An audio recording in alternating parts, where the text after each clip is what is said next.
Now, one of the most common misalignment that I see in clinical practice is what we call the anterior ilium, and it's usually on the right side.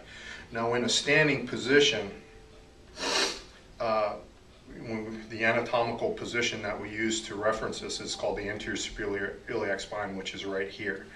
Now, in a standing neutral position, a majority of my patients will show up with an anterior ilium, which is where the pelvis rotates forward like that. Now, in a standing position, one of the things that will hold it there is the iliacus muscle and the psoas muscle.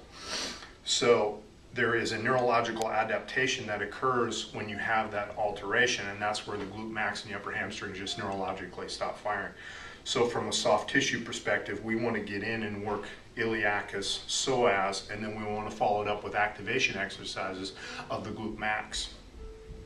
Now, a couple of the chain reactions that happen when we have that anterior ilium is, we'll switch to this model right here. We get a chain reaction of compensatory mechanisms when the pelvis rotates into anterior pelvic tilt.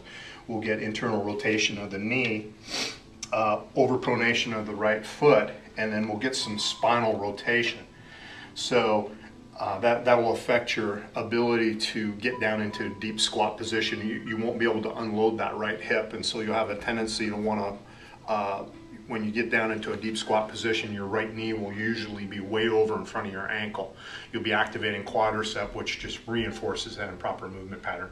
So what we try to do here in the office is we try to release the iliacus, the iliopsoas.